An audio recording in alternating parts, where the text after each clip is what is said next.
Pilihan atas Israel. Aku mengatakan kebenaran dalam Kristus. Aku tidak berdusta. Suara hatiku turut bersaksi dalam Roh Kudus bahwa aku sangat berduka cita dan selalu bersedih hati. Bahkan aku mau terkutuk dan terpisah dari Kristus demi saudara-saudaraku, kaum sebangsaku secara jasmani. Sebab mereka adalah orang Israel. Mereka telah diangkat menjadi anak, dan mereka telah menerima kemuliaan dan perjanjian-perjanjian dan hukum Taurat dan ibadah dan janji-janji. Mereka adalah keturunan bapa-bapa leluhur yang menurunkan Mesias dalam keadaannya sebagai manusia yang ada di atas segala sesuatu. Ia adalah Allah yang harus dipuji sampai selama-lamanya. Amin. Akan tetapi firman Allah tidak mungkin gagal, sebab tidak semua orang yang berasal dari Israel adalah orang Israel, dan juga tidak semua yang terhitung keturunan Abraham adalah anak Abraham. Tetapi yang berasal dari Ishak yang akan disebut keturunanmu. Artinya, bukan anak-anak menurut daging adalah anak-anak Allah, tetapi anak-anak perjanjian yang disebut keturunan yang besar, yang benar. Sebab firman ini mengandung janji, pada waktu seperti inilah aku akan datang dan Sarah akan mempunyai seorang anak laki-laki. Tetapi bukan hanya itu saja, lebih terang lagi ialah Ribka yang mengandung dari satu orang, yaitu Ishak, bapa leluhur kita. Sebab waktu anak-anak itu belum dilahirkan dan belum melakukan yang baik atau yang jahat, supaya rencana Allah tentang pemilihannya diteguhkan, bukan berdasarkan perbuatan, tetapi berdasarkan panggilannya. Katakan kepada Ribka, anak yang tua akan menjadi hamba anak yang muda. Seperti ada tertulis, aku mengasihi Yakub tetapi membenci Esau. Jika demikian, apakah yang hendak kita katakan? Apakah Allah tidak adil? Mustahil. Sebab ia berfirman kepada Musa, aku akan menaruh belas kasihan kepada siapa aku mau menaruh belas kasihan, dan aku akan bermurah hati kepada siapa aku mau bermurah hati. Jadi hal itu tidak tergantung pada kehendak orang atau usaha orang, tetapi kepada kemurahan hati Allah. Sebab kitab suci berkata kepada Firaun, itulah sebabnya aku membangkitkan engkau, yaitu supaya aku memperlihatkan kuasaku di dalam engkau, dan supaya namaku dimasyhurkan di seluruh bumi.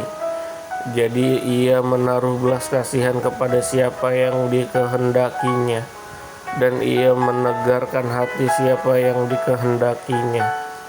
Sekarang kamu akan berkata kepadaku, jika demikian apalagi yang masih disalahkannya? Sebab siapa yang menentang hendaknya?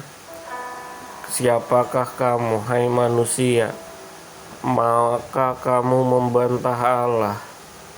Dapatkah yang dibentuk berkata kepada yang membentuknya, mengapa engkau membentuk aku demikian? Apakah tulang periuk tidak mempunyai hak atas tanah liatnya untuk membuat dari gumpal yang sama suatu benda untuk dipakai guna tujuan yang mulia, dan suatu benda lain untuk dipakai guna tujuan yang biasa? Jadi kalau untuk menunjukkan murkanya dan menyatakan kuasanya, Allah menaruh kesabaran yang besar terhadap benda-benda kemurkaannya yang telah disampaikan untuk kebinasaan, justru untuk menyatakan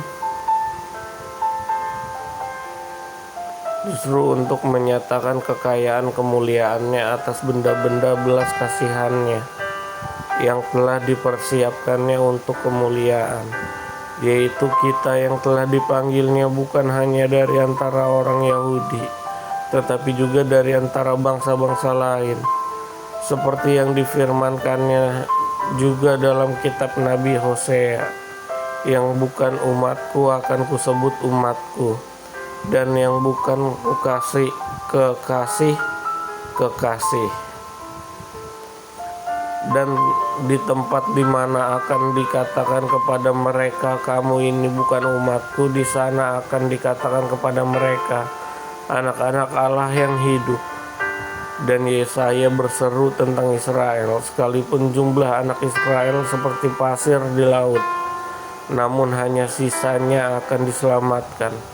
Sebab apa yang telah difirmankannya akan dilakukan Tuhan di atas bumi, sempurna dan segera. Dan seperti yang dikatakan Yesaya sebelumnya, seandainya Tuhan semesta alam tidak meninggalkan pada kita keturunan, kita sudah menjadi seperti Sodom dan sama seperti Gomora. Keselamatan bangsa-bangsa lain dan kesesatan orang Israel. Jika demikian, apakah yang hendak kita katakan ini, bahwa bangsa-bangsa lain yang tidak mengejar kebenaran telah beroleh kebenaran, yaitu kebenaran karena iman, tetapi bahwa Israel sungguh pun mengejar hukum yang akan mendatangkan kebenaran, tidak sampai kepada hukum itu. Mengapa tidak? Karena Israel mengejarnya bukan karena iman, tetapi karena perbuatan. Mereka tersandung pada batu sandungan, seperti ada tertulis, sesungguhnya aku meletakkan di Sion sebuah batu sentuhan dan sebuah batu sandungan, dan siapa yang percaya kepadanya tidak akan dipermalukan.